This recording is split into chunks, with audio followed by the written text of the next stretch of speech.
Bismillahirrahmanirrahim. Assalamualaikum warahmatullahi wabarakatuh.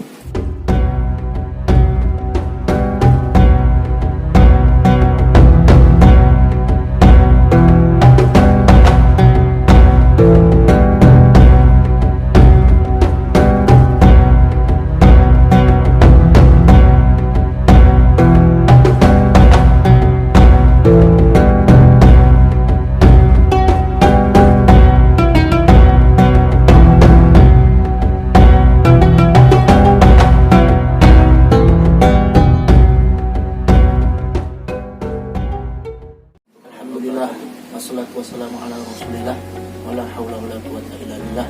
Asyhadu an la ilaha illallah wa la syarikalah, wa asyhadu anna Muhammadan abduhu wa rasuluh alladzi la nabiyya ba'dah. Bersyukur kita kepada Allah Subhanahu wa taala atas nikmat dan karunia yang masih Allah berikan kepada kita. Bersalawat kepada baginda Nabi Muhammad Rasulullah sallallahu alaihi wasallam. Perkenalkan, di awal video kali ini saya Hamid Muzaki, status sebagai mahasiswa Akidah Filsafat Islam Fakultas Usuluddin dan Studi Islam Universitas Islam Negeri Sumatera Utara, masih dalam penyelesaian tugas akhir semester akhir. Doakan mudah-mudahan cepat selesai. Amin ya rabbal alamin. Alhamdulillah, pada kesempatan kali ini, pada kesempatan berbahagia ini, kita berkumpul dan dipertemukan oleh Allah Subhanahu wa taala dalam rangka membicarakan apa yang dibicarakan, yaitu seputar tentang ilmu tauhid. Kita tahu semua bahwa ilmu tauhid ini merupakan ilmu yang sangat penting, pokok daripada keyakinan kita sebagai umat Islam. Tidak ingin berpanjang lebar karena sudah hadir bersama kita dua narasumber yang luar biasa. Di samping kiri saya Hari Mulfi SAG, jurusan Akidah dan Filsafat Islam Fakultas Usuluddin dan Studi Islam Universitas Islam Negeri Sumatera Utara tahun 2016. Dan di sebelah kirinya Sultan Muhammad Arif Yardin Pohan SAG, jurusan Akidah Filsafat Islam Fakultas Usuluddin dan Studi Islam Universitas Islam Negeri Sumatera Utara Istanbul 2016. Baik, tidak berlama-lama karena kita semua yang sudah tidak sabar, akan kita bahas secara mendetail dan pelan, tentunya tidak terburu-buru. Mudah-mudahan perbincangan kita pada kesempatan kali ini dimudahkan Allah kita untuk memahami sehingga semakin kuat tauhid kita kepada Allah Subhanahu wa taala. Mari sama-sama kita awali video kita, kesempatan kita berbincang dengan narasumber yang sangat luar biasa ini, dengan sama-sama kita lapaskan basmalah. Bismillahirrahmanirrahim. Apa kabar Mari? Sehat. Alhamdulillah.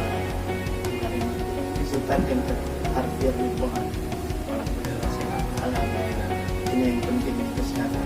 Sebanyak kita tahu saudara kita sakit, ya, belum diberi kesempatan seperti kita yang beraktivitas seperti ini. Kita doakan mudah-mudahan sehat. Amin. Seperti di awal tadi sudah kita buka, sudah saya sampaikan bahwasanya kita pada kesempatan berbahagia ini akan membahas seputar tentang ilmu tauhid. Barangkali dari Hari Mulfi ataupun Erdin, ya, kita sapa Erdin aja. Ya, sama-sama sarjana agama ini. Ya. Lulusan terbaik jurusan Akidah Filsafat Islam Fakultas Usuluddin dan Studi Islam UIN Sumatera Utara. Seputar tentang ilmu tauhid, tentu jika kita ingin mengetahui dan memahami sesuatu hal, pasti kita akan pengen mencoba tahu pengertian. Nah, untuk pengertian bolehlah disampaikan mana dulu nih Bang? Hari Mulfi ya. Pengertian ilmu tauhid barangkali bisa dibagi ke kita ini Bang, supaya bisa menambah khazanah keilmuan keislaman. Silakan Bang. secara etimologi, ilmu tauhid itu berasal dari bahasa Arab, yakni dari kata wahdaniyah yuwahidu wahdah, artinya satu atau mengesahkan atau menunggalkan. Jadi ilmu tauhid itu artinya mengesahkan Allah Subhanahu wa taala gitu. Dengan bahwasanya dia merupakan satu-satunya Tuhan yang berhak disembah gitu. Kemudian ilmu tauhid itu merupakan dasar atau fundamen dari setiap orang yang beragama Islam terutama gitu. Jadi ilmu tauhid itu ilmu yang harus dibahas atau dibicarakan, karena agar orang bisa mengetahui bagaimana status dia itu beragama, terutama beragama Islam, dia harus mempelajari ilmu tauhid gitu. Karena kalau kita mau beragama dengan baik dan benar, tentu kita harus mengenal Tuhan kita, siapa Tuhan kita, dan di mana Tuhan kita, apa sifat-sifat dari Tuhan kita. Jadi kita harus mengenal itu. Dan ilmu tauhid merupakan ilmu yang mempelajari dan membahas tentang keesaan Allah itu tadi. Jadi begitu kalau etimologi dari ilmu tauhid dan terminologi. Baik. Secara pengertian tadi sudah kita dengar dari Hari Mulfi SAG. Baik, kepada Sultan Tuhan SAG barangkali menyampaikan pengertian ilmu tauhid. Silakan Ustaz. Ilmu tauhid itu dia berasal dari bahasa Arab, diambil dari masdar fi'il. Fi'ilnya itu yuhayidu tauhidah. Nah, yang artinya itu dia menyatukan. Artinya itu menganggap bahwasanya hanya Allah lah satu-satunya Tuhan yang layak disembah. Karena kita sebagai manusia punya kecenderungan untuk menyembah kepada selain Allah. Jadi tadi itu yuhayidu tadi itu dia untuk supaya menyatukan, mengesahkan Allah istilahnya itu. Nah, jadi itulah namanya dari dalam naluri manusia sendiri itu kita harus ada namanya mengesahkan Tuhan. Jangan ada lagi Tuhan-Tuhan yang lain, itu ditiadakan gitu. Jadi hanya satu Tuhan saja. Itulah dia dalam ilmu tauhid itu dipelajari cara untuk mengesahkan Allah yang benar secara Islam. Masuk. Pengertian dari ilmu tauhid alhamdulillah sudah kita dengar dari dua narasumber yang luar biasa, punya pandangan dan pembendaharaan kata yang kaya, namun pada intinya ada kesamaan. Baik, selepas pengertian tentu kita tak cukup ya, tidak hanya puas hanya sampai pengertian, barangkali ada hal-hal yang penting untuk dibicarakan pada kesempatan kali ini. Sekaligus kita bicarakan setelah pengertian apa itu, barangkali bisa dibagi ke kita Hari Mulfi atau Sultan Erdin Kohan SAG terkait tentang metodologi atau mengenal tauhid, bagaimana tahapan kita lah sebagai yang awam ini kan, karena kita pun di sini kadang orang masyarakat ini tauhid yang penting Islam, penting Tuhan, tapi tauhid ini masih asing mendengarnya, bahkan ada yang beranggapan ini keras, apa ini bahasa baru. Nah, jadi secara pengertian tadi alhamdulillah kita sudah mendengar melalui bahasa yang mudah kita pahami. Nah, selanjutnya barangkali apa tahapan kita, metode kita cara memahami mudahnya lah, memahami mudah itu. Barangkali dari Erdin bergantian kita. Oke, dari Erdin. Mengimani tauhid itu dia ada 3 tahapan atau 3 cara. Pertama itu namanya tauhid rububiyah. Rububiyah itu dia diambil dari kata Rob, yang artinya itu pencipta alam semesta. Jadi cara kita itu mengesahkan Allah itu berdasarkan kita menganggapnya sebagai pencipta alam semesta ini, pencipta sekaligus mengatur alam ini. Semua pokoknya yang namanya apa yang terjadi di dunia ini, dari hal yang kecil sampai hal yang terbesar, dari mulai namanya penciptaan dari awal sampai akhir kiamat nanti, itu semuanya diatur sama Allah sebagai pencipta. termasuk rezeki kita. Agama-agama lain selain Islam pun juga mengakui bahwasanya tauhid rububiyah itu memang ada, bahwasanya ya Tuhan itu yang menciptakan alam ini. Nah, terus kita masuklah ke dalam yang kedua itu tauhid rububiyah. Rububiyah ini dia bukan hanya sekedar menganggap bahwasanya Tuhan itu pencipta alam semesta itu doang, tapi juga menganggap bahwasanya hanya Allah lah Tuhan yang berhak disembah. Yang lain Tuhan itu tidak ada, hanya Allah lah rububiyah. Hanya Dia yang patut disembah, la ilaha illallah. Nah, baru yang ketiga itu asma wa sifat, tauhid asma wa sifat, yang artinya itu asma dengan nama dan sifat. Sifat atau artinya sifat Allah. Sifat Allah itu dituangkan dalam Al-Quran, Quran surah Asyura ayat 11. Laisa kamitslihi syai'un, yang artinya tiada yang serupa dengan Allah. Artinya itulah dia, sifat Allah itu pokoknya dia tidak ada yang serupa dengan makhluk. Itulah yang harus kita imani sesuai dengan sifat-sifat yang tertuang di dalam Al-Quran. Nah, jadi sifat itu sifatnya dia kita tanzih, artinya itu kita sucikan dia dari sifat-sifat yang ada pada makhluk. Kemudian itu tasbih. Tasbih itu kita meniadakan sifat-sifat yang tidak layak bagi Allah. Itu dia di dalam sifat Allah itu ada 20, ya kan? Yang wujud, tidak, bako, nah itu ada dalam pembagiannya, itu sifat salbiyah. Nah, sifat salbiyah itulah dia termasuknya mukhalafah bil hawadis. Nah, yang artinya itu tidak ada yang serupa kepada Allah. Jadi harus kita mengimani Allah itu dengan tauhid asma wa sifat. Dan begitu lengkaplah tauhid kita. Tapi bukan berarti yang tiga tadi itu hanya salah satu saja yang kita imani. Misalnya yang tadi kan tauhid rububiyah. Tapi kita nggak sembahyang, kita nggak sholat, kita nggak berpuasa wajib. Nah itu nggak sempurna apa kita tauhid kita. Sama seperti rukun iman tadi. Kalau salah satunya kita kerjakan, misalnya kita orang mampu tapi nggak ngaji, ya inilah nggak sempurna. Kita nggak mengimani yang ada namanya qadar dan qadar. Ada yang bilang cuma 5, nah, karena dia meniadakan apa tadi itu tauhid yang apa qadar dan qadar tadi itu takdir Allah. Nah, jadi sama juga dengan tauhid tadi itu. Kalau dia rububiyah doang, uluhiyahnya nggak ada, batal tauhidnya.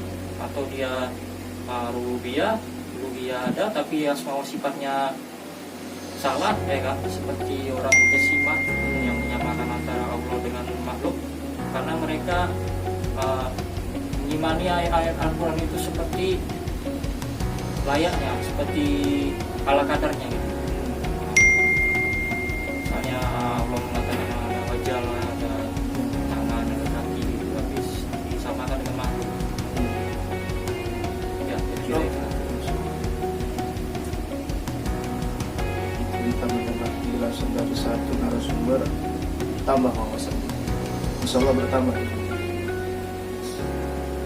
Tak sabar lagi Pak tunggu dari narasumber yang kedua nih, dari nanti tentang itu dia tahu pembagian ya, tahapan kita dalam mengambil. Silakan. Pada saudara RD katanya tadi dia udah menjelaskan tentang pembagian dari bisa dibilang metode lah pengenalan terhadap Allah SWT. Jadi di situ dibuat dalam pengenalan itu ada pengklasifikasian, bukan zat dari Allah itu yang diklasifikasikan, tetapi pemahaman manusia itu untuk memahami tentang Allah itu dibuat pengklasifikasian agar lebih mudah memahaminya. Seperti yang disebut saudara Edwin tadi, tauhid uluhiyah, yakni pengakuan terhadap keesaan Allah, kemudian tauhid rububiyah, penetapan keesaan Allah atau Allah merupakan satu-satunya Tuhan pemilik seluruh alam semesta. Kemudian tauhid asma wa sifat, yakni mengesahkan Allah dalam bentuk nama-nama dan sifatnya. Kemudian tauhid rububiyah, yakni mengesahkan Allah dalam bentuk ibadah. Jadi ada 4. Tapi saya agak berbeda sedikit. Saya lebih untuk mengenal dari Allah ini, saya lebih merujuk pada Quran surah ke-112 Al-Ikhlas ayat 1-4. Yakni Qul huwallahu ahad, artinya katakanlah Allah itu esa.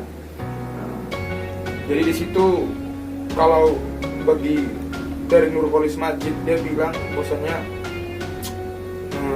tidak ada Tuhan selain Allah itu dimaksudkannya misalnya penjelasan itu untuk menentukan hakikat sesuatu. Jadi misalnya ada kalimat la ilaha illallah, tidak ada Tuhan selain Allah, dianalogikannya seperti ini. Tidak ada seseorang pun di rumah itu kecuali si Hamid gitu, ataupun tidak ada seorang laki-laki di rumah itu kecuali si Hamid gitu, misalnya gitu kan. Jadi apakah Allah itu Tuhan? Allah itu Tuhan gitu. Jadi kenapa dibuat tidak ada Tuhan selain Allah? Apakah Allah itu Tuhan gitu? Kan ada muncul pertanyaan seperti itu. Ya Allah itu ya Tuhan. Cuma di situ tidak ada Tuhan selain Allah itu menunjukkan hakikat sesuatu. Karena tidak mungkin di rumah itu dibuat seperti ini. Tidak ada seorang pun laki-laki di rumah itu kecuali laki-laki. Maka orang tidak akan mungkin bisa pahami. Tapi kalau dibuat tidak ada seorang pun di rumah itu, tidak ada seorang laki-laki pun di rumah itu kecuali si Hamid, maka orang bisa tahu si Hamid hakikat orang yang ada di rumah itu, dia satu di rumah. Jadi begitu juga dengan la ilaha illallah. Tidak ada Tuhan selain Tuhan, tidak akan mungkin. Jadi dibuat tidak ada Tuhan selain Allah gitu. Jadi Qul huwallahu ahad itu katakanlah Allah itu esa. Kedua Allahus samad, yakni Tuhan tempat bergantung pada yang segala sesuatu. Jadi tidak akan mungkin Tuhan yang ada di dunia ini bisa digantungkan padanya harapan terhadap segala sesuatu. Seperti kata Nabi Ibrahim alaihissalam, ketika burung mengeluarkan kotorannya di atas togut atau berhala itu, waktu zaman ayahnya penyembah berhala dan pembuat berhala. Apa kata Nabi Ibrahim kepada ayahnya? Ayah, burung itu mengeluarkan kotorannya di atas patung yang kau buat. Kenapa patung itu tidak bisa berbuat apa-apa terhadap dirinya? Kenapa dia tidak bisa membersihkan kotoran itu? Patung itu aja tidak bisa berbuat kemaslahatan, bahkan kemudaratan untuknya. Bagaimana mungkin kau bisa menyembahnya gitu?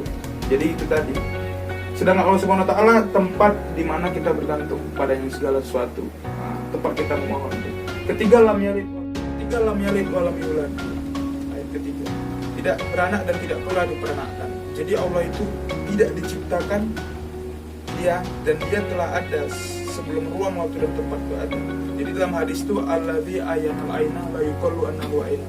Jadi Allah telah ada sebelum ruang, waktu dan tempat itu ada. Jadi tidak layak kita katakan Allah itu diciptakan gitu. Jadi dan Allah itu tidak juga memiliki anak gitu. Jadi kalau analoginya seperti ini, saya punya teman laki-laki yang bernama John gitu. Si John itu masuk rumah sakit, dia melahirkan seorang anak. Anaknya laki-laki atau perempuan? Tentu kita pasti tidak akan bisa jawab, karena teman kita si John itu laki-laki gitu. Bagaimana mungkin dia bisa punya anak laki-laki atau perempuan? Kita muncul premisnya dia punya anak laki-laki atau perempuan, sedangkan dia laki-laki gitu. Jadi begitu juga dengan Allah Subhanahu wa taala. Jadi Allah itu tidak mungkin dia beranak dan tidak mungkin dia diperanakkan gitu. Jadi itulah Allah itu mempunyai sifat qadim. Dia tidak berawal dan dia tidak berakhir gitu. Jadi dia telah ada sebelum ruang, waktu dan tempat itu ada. Kemudian lebih jelasnya lagi di ayat keempat, walam yakul lahu kufuwan ahad. Jadi di situ benar-benar ada pengklasifikasian antara Allah sebagai Tuhan dengan Tuhan-Tuhan yang lain. Dia tidak serupa dengan siapapun dan tidak ada suatu pun yang merupainya. Tidak ada suatu pun yang serupa dengan dia. Dalam Quran surah Al-Baqarah surah ayat 11 tadi, seperti disebut saudara ayat ini, laisa kamitslihi syai', tidak ada suatu pun yang serupa dengan dia. Jadi standar untuk memahami ilmu tauhid itu ada dalam Quran surah 112 ayat 1 sampai 4. Itu kunci karakteristik dari Allah Subhanahu wa taala. Semua orang bisa pahami. Luar biasa perbincangan yang singkat, padat dan jelas. Itu ini kita tidak ingin sampai di sini ya. Karena sangat luas jangkauannya ilmu tauhid. Yes. Kita pengertian dan pengklasifikasian sudah banyak menambah wawasan. Terakhir boleh nih Bang ya? Boleh. Nah, jadi kita bahas ilmu tauhid dengan narasumber yang alumni jurusan tidak filsafat Islam tentu. Ini nggak jauh lagi, tidak lari. Karena selama kuliah pun ini yang diperkuat, yang diperdalam kajian. Jadi yang terakhir nih kita ingin tahu setelah pengertian klasifikasian atau pembagian, bagaimana sih menurut narasumber kita ini dari Mulfiatuddin SAG sarjana agama kita zat dan sifat Allah. Persilakan Pak Mulfi, pandangan. Jadi kalau Allah itu disebut sebagai zat, dia esensi dia itu sebagai wujud itu disebut zat, maka kalau menurut saya ayat dari surah Al-Ikhlas ayat 4 itu dan surah Asy-Syura ayat 11 itu maka batal gitu. Kenapa? Karena kalau Allah itu disebut zat, tentu banyak ciptaan-ciptaan dia yang disebut zat, bahkan rasa enak itu juga bisa disebut sebagai zat, kemudian rokok itu bisa juga disebut sebagai zat. Jadi kurang tepat juga memahami Allah itu sebagai zat itu, karena Allah itu mukhalafatul lil hawadits. Tuhan itu tidak sama dengan makhluk seperti itu saudara itu tadi. Jadi dia tidak tepat disebut, digambarkan itu sebagai zat, karena zat itu merupakan ciptaannya sendiri gitu. Oleh karena itu makanya tadi Allah Subhanahu wa taala itu dia tidak serupa dengan apapun, karena dia merupakan pembeda dari yang lain gitu. Makanya kalau dalam Al-Quran itu disebut Al-Furqan dengan pembeda. Jadi Allah Subhanahu wa taala itu berbeda dari makhluknya. Jadi dia tidak akan mungkin disebut sebagai zat. Jadi gini, logikanya gini. Allah itu bukan pada materi dan imateri. Allah itu bukan pada wujud yang seperti yang kita pahami, wujud makhluk. Dan Allah itu juga bukan pada Allah itu juga bukan pada yang kita gambarkan terlintas seperti di pikiran kita gitu. Jadi Allah itu merupakan Tuhan yang tidak ada tempat baginya, kemudian tidak ada ruang baginya, dan dia merupakan wujud yang hakiki gitu. Jadi la mawjuda illallah, tidak ada wujud selain wujud Allah. Wujud Allah itu yang sebenarnya gitu. Jadi Allah itu bukan materi dan imateri, Allah itu bukan fisik dan non fisik. Nah, jadi harus ada pembedanya di situ. Allah itu bersifat wujud, tapi wujud yang hakiki. Dialah wujud yang sebenarnya. Seluruh makhluk dunia ini bukan wujud. Kalau definisi dari Allah itu, Allah lah wujudnya sebenarnya. Jadi kemudian mengarah kepada sifat Allah. Kalau saya lebih membahas ini agak diarahkan ke ilmu tasawuf, jadi lebih akrab dengan kita ilmu tasawuf. Jadi dalam ilmu tasawuf itu ada al-quwatur rabbaniyah, artinya manusia memiliki sifat-sifat ketuhanan, sifat-sifat ilahi. Jadi Allah punya sifat maha penyayang, manusia juga punya sifat penyayang. Allah punya sifat maha kaya, manusia juga punya potensial untuk kaya. Kemudian Allah punya sifat maha pengasih, kita juga manusia punya sifat pengasih. Jadi untuk menghubungkan sifat kemanusiaan kita ini dengan sifat ketuhanan Allah, yakni mengasah nilai-nilai ketuhanan yang ada dalam diri kita. Oleh karena itu dibuat puasa. Puasa itu kan dimaksudkan untuk kita menahan lapar dan menahan haus itu. Kenapa? Kita di situ sudah hampir meniru sifat-sifat ketuhanan dari Allah Subhanahu wa taala. Allah tidak makan dan tidak pula tidur, tidak pula minum.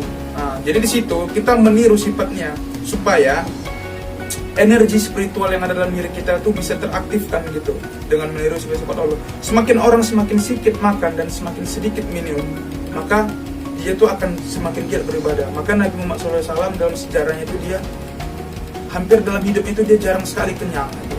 Karena dia lebih mudah untuk beribadah gitu. Karena itu tadi.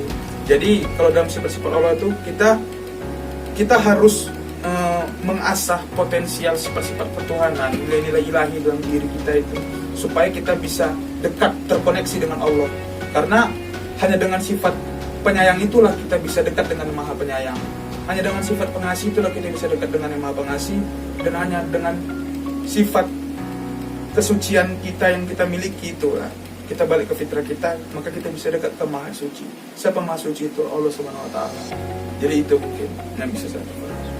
Oke, langsung saja pada Erdin tentang zat dan sifat Allah. Silakan pembahasan tim terakhir. Silakan. Zat itu termasuk ke dalam sifat tafsir, yang artinya itu dia berdiri sendiri. Termasuklah itu di dalamnya ada sifat wujud. Jadi zat Allah ada, tapi bagaimana esensinya, bagaimana apanya, maksudnya bentuknya kayak mana gitu. Tapi kita nggak tahu, kita tidak diberikan pengetahuan tentang itu, tentang zat Allah. Yang kita diberi pengetahuan sifat Allah, itu yang harus kita pelajari, yang 20 tambah satu sifat jais, sifat mustahil 20. Jadi kalau tentang zat itu ada dua kelompok dalam Islam yang memahami. Yang pertama itu Mu'tazilah. Mu'tazilah itu waktu di zaman khilafah Abbasiyah itu, Mu'tazilah itu khilafahnya itu sebagai, dijadikan Mu'tazilah itu sebagai apa dia namanya, resmi, fatwa resmi. Artinya di sana Mu'tazilah berkembang saat itu. Jadi menurut Mu'tazilah itu Allah itu tidak punya sifat, yang punya itu zat aja. Karena kalau kita buat ada zat, ada sifat, pasti kita mikir bahwasanya Tuhan itu ada dua, mana Tuhan zat, mana Tuhan sifat.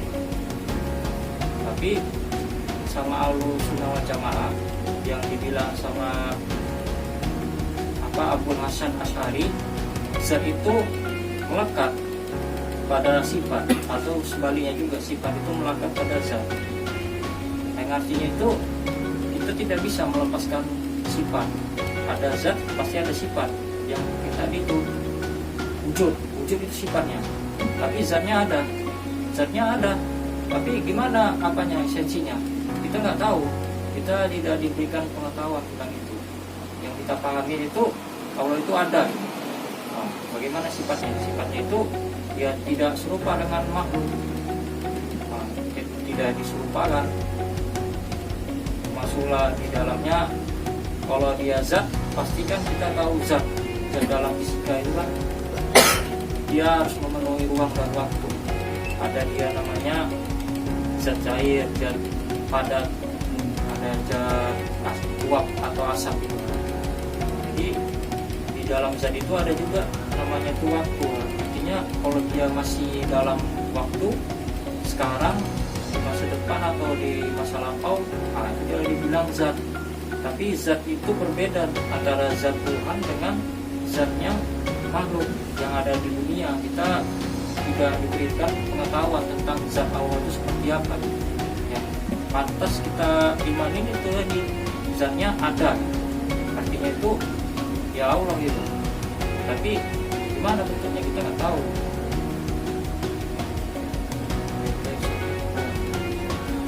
Alhamdulillah.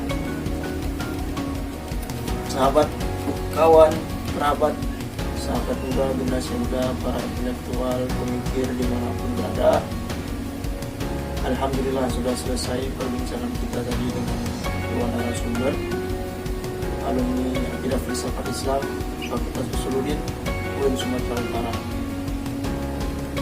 Tentu kesempatan tadi tak ingin kita lewatkan begitu saja, mulai dari pengertian, pengklasifikasian, dan juga terakhir kita bahas tentang zat, kemudian sifat. Para pendengar, mari sama-sama kita mulai mengembangkan pola pikir. Tidak meminta kita hanya satu pemahaman. Kita tadi sudah dengar masalah tauhid ini ya, sebenarnya satu. Hanya saja perkembangan pemikiran dan pemahaman tidak bisa kita pungkiri, pernah terjadi beberapa pendapat. Nah, untuk kita Ahlussunnah wal Jamaah tetaplah satu pendapat sesuai dengan Ahlussunnah wal Jamaah.